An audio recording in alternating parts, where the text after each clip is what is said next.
Sensational news. A Hungarian spy network has been caught. Orban is preparing an invasion of Western Ukraine.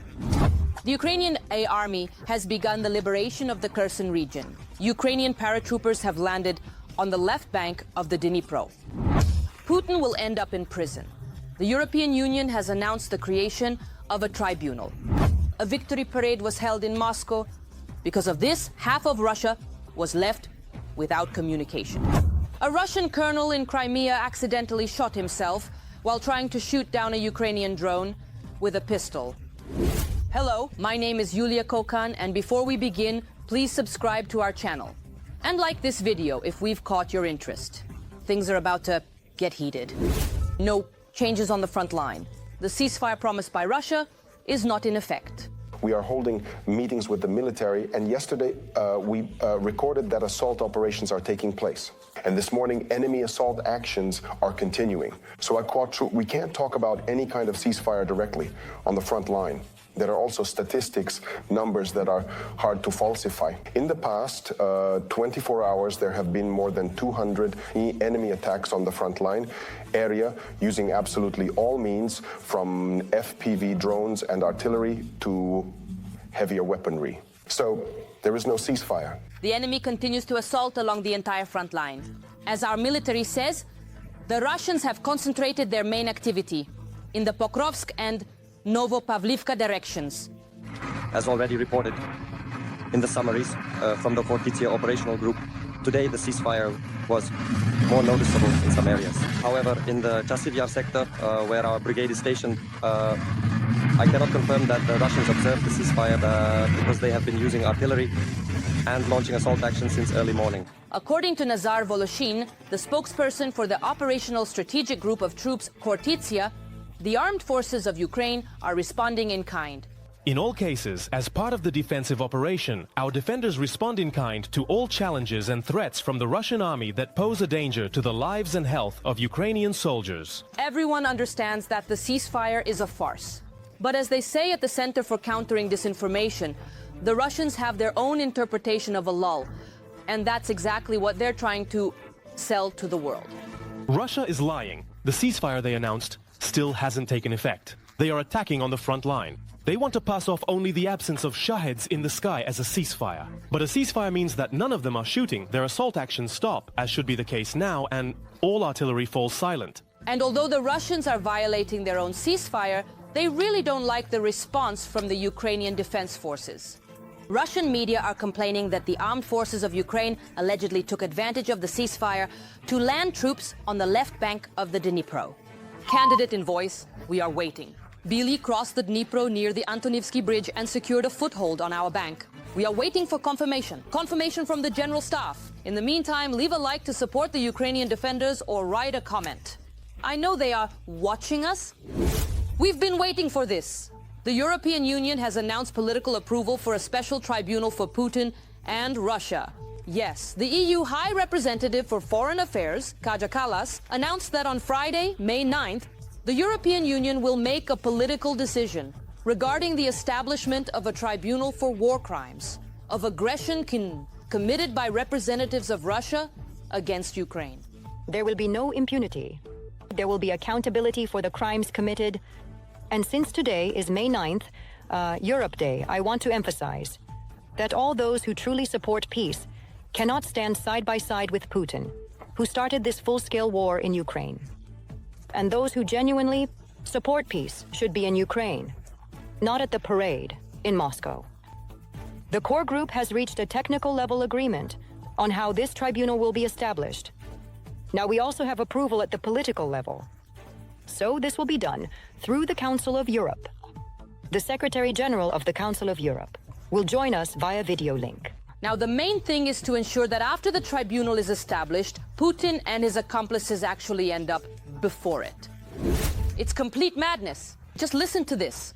The leader of the Nationalist Alliance for the Union of Romanians, George Simeon, who won the first round of the presidential elections in Romania, stated that he would demand compensation from Ukraine for the aid provided by Bucharest, including for the Patriot missile system. He spoke about this during a debate on Euronews. But that's not all. In response to a question about whether he would support Ukraine, Simeon emphasized that Romania, and I quote, will not give a single low or more to any other country. My country is Romania. I will vote solely in accordance with the interests of the Romanian nation and will not give priority to other states. Simeon suggested that compensation for the Patriot could be included in future reconstruction contracts. Or Ukraine could repay the funds with grain. In addition, he added that it is Romania that Ukraine needs, not the other way around. And therefore, Kyiv must respect the national and religious rights of the 500,000 Romanians living in Ukraine. Well, what do you think about that? Write your thoughts, don't hold back in the comments. UK Prime Minister Keir Starmer has announced the largest package of sanctions against Russia in the entire history of their implementation. He wrote about this on the social network X on May 9th. At the same time, he emphasized that the threat Russia poses to the national security of the United Kingdom should not be underestimated. To increase pressure on the illegitimate president of Russia, Vladimir Putin, I am announcing the largest package of sanctions ever imposed. I will always do everything possible to protect working people, security at home, strength abroad. It would be good if other countries followed Britain's example and also imposed even tougher sanctions against Russia. Do you agree? On social media, people are saying that leader Kim Jong-un has conducted special drills in case of the outbreak of nuclear war. At the same time, he added that North Korea is ready, to go to war against the US and its allies. Bloomberg reports that North Korea's recent short-range missile tests were simulations of nuclear attacks on the US and South Korea. Supposedly, this was reported by Pyongyang's state media. It is known that North Korean leader Kim Jong-un observed joint strike exercises on the eastern coast, which involved a 600mm multiple rocket launcher system and Hwasong-11 short-range ballistic missiles. Bloomberg added that such ballistic missiles launched by North Korea once again confirm the threat the country poses to its neighbors, especially in light of the deepening military cooperation between North Korea and Russia. Yesterday, Russia celebrated Victory Day. I won't surprise you with just a parade of technology, but there's a catch. The traditional show program has been slightly updated, and for the first time, troops of unmanned systems took part in the parade. Troops of unmanned systems will be represented by various types of unmanned aerial vehicles and loitering munitions. How come they haven't launched drones over Red Square yet? Like, look, dear guests, this is what we use at night to kill innocent Ukrainians. By the way, this is the first parade for the new Minister of Defense, Belousov. The Minister of Defense of the Russian Federation, Andrei Belousov, is presiding, commanding the parade. Pay attention to his outfit. I don't want to sound like Trump, but for a parade, he could have dressed a bit more brightly. It's just a regular suit.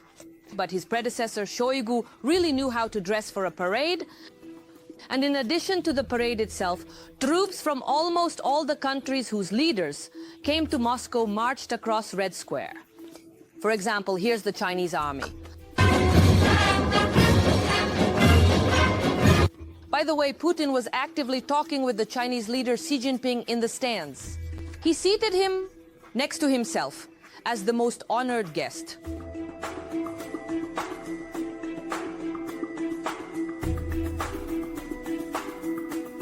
Not without difficulty, but Fico and Orban also came to the parade. Fortunately, unlike Xi Jinping, they didn't bring their own troops. Besides Putin's partners, Steven Seagal also arrived in Moscow. A column of armored protected special purpose vehicles is passing by the stands. As for the participation of Ukrainian drones in the parade, they didn't show up, even though they were eagerly awaited. Just in case, they even cut off communications, not only in Moscow, but throughout the entire European part of Russia. Although there are also reports of communication outages in 60% of Russia's territory. I'll add that this is done to disrupt drone navigation in case of an attack. Every voice matters. Join our community, support independent journalism and help us bring you the truth from Ukraine. Become a member of Ukraine Today. Join us now. However, Victory Day on May 9th was celebrated not only in Russia.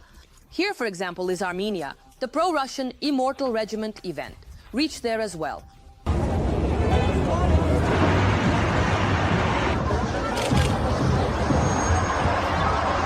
Or take Bulgaria with the same Immortal Regiment. However, far fewer people gathered here. Today, in the German garden, they marched under Russian slogans and symbols in Kyrgyzstan, China, and Moldova. See for yourself.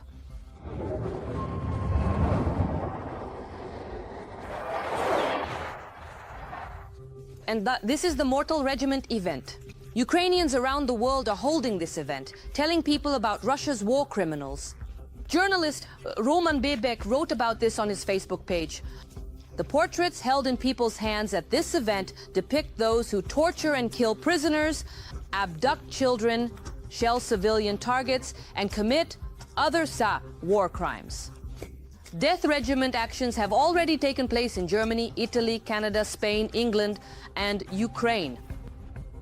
If it were up to me, I would ban the pro-Russian Immortal Regiment event at the legislative level worldwide. Do you agree? Like this video if you do. And now, attention. For the first time in Ukraine's history, the Security Service of Ukraine, SBU, has uncovered an agent network of Hungarian military intelligence that was spying against our country. As it turned out, Hungarian agents were gathering information about the military security of Zakarpattia. They were also looking for vulnerabilities in ground and air defenses and studying the sentiments of the local population. In particular, they were preparing for a scenario in which Hungarian troops might enter the region. As a result, 2 agents from the Hungarian intelligence network were detained. The first is a 40-year-old former serviceman who was passing on information about defense complexes. Both individuals were overseen by a career officer of Hungarian military intelligence whose identity has already been established by the security service. One of his agents, Unebe, was a 40-year-old former serviceman from the Berehov district who was recruited by foreigners and put on standby as early as 2021. He met with a Hungarian intelligence Bucsan officer and was recruited by him. For monetary compensation, he passed on information in the military sphere. The second agent is a former servicewoman who leaked information about military equipment. Another detainee is a former servicewoman of the Security and Defense Forces of Ukraine who left the unit in 2025. According to available information, among her tasks was informing the Hungarian intelligence service about the presence of airplanes and helicopters in the Zakarpattia region, as well as about the defense systems of the military unit where she served. She worked in the military unit until March 2025. On a systematic basis, she provided the mentioned representative of military intelligence with information in the military sphere, for which she received gifts and money from him. Both agents have been charged with state treason. They face life imprisonment with confiscation of property. Is Orban really preparing an invasion of Zakarpattia?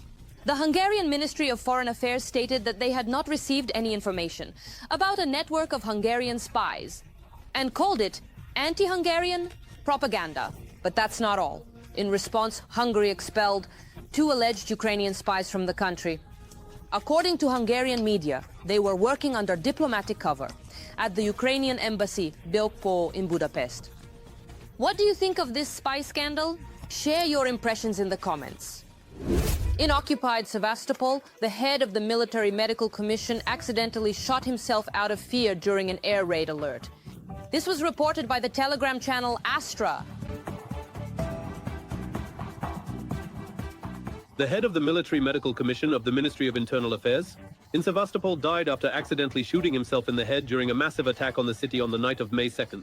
Colonel of the Internal Service Sergei Tokarev died. He held the position of head of the Military Medical Commission in the City Department of the Ministry of Internal Affairs. It is claimed that Colonel of the Internal Service Sergei Tokarev was frightened by the air raid siren that sounded in the city on the night of May 2nd. He grabbed his traumatic pistol, went out into the yard of his house, and started shooting. Apparently, he wanted to shoot down a drone. His relatives tried to calm the man down, but he ended up shooting himself in the head. The ambulance that arrived confirmed the colonel's death. He didn't hit the drone, but at least the bullet wasn't wasted. How about that? Leave your comments.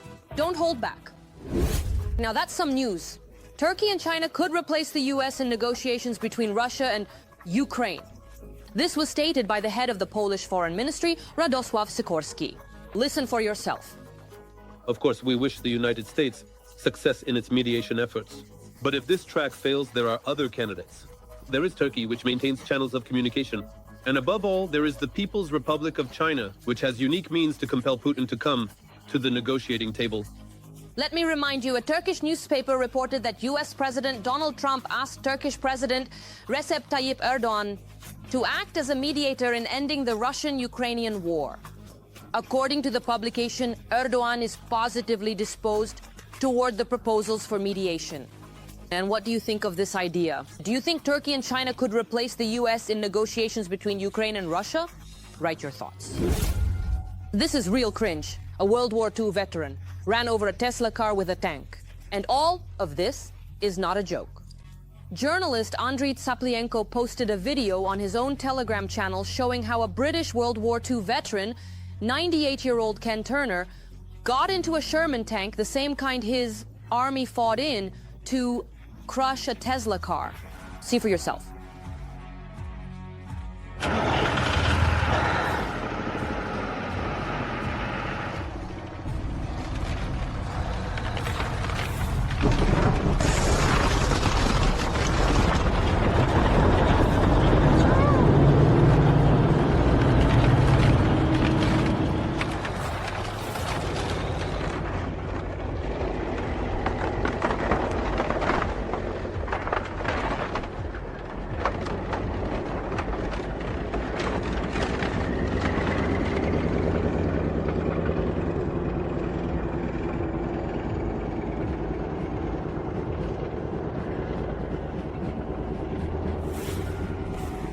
The Briton believes that Elon Musk supports the far right in Europe and that the money for this comes from car sales.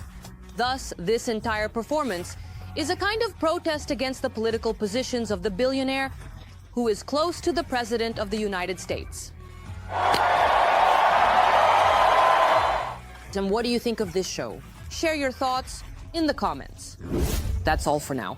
Give this video a like, subscribe so you don't miss the next episodes, and then we'll definitely see each other again.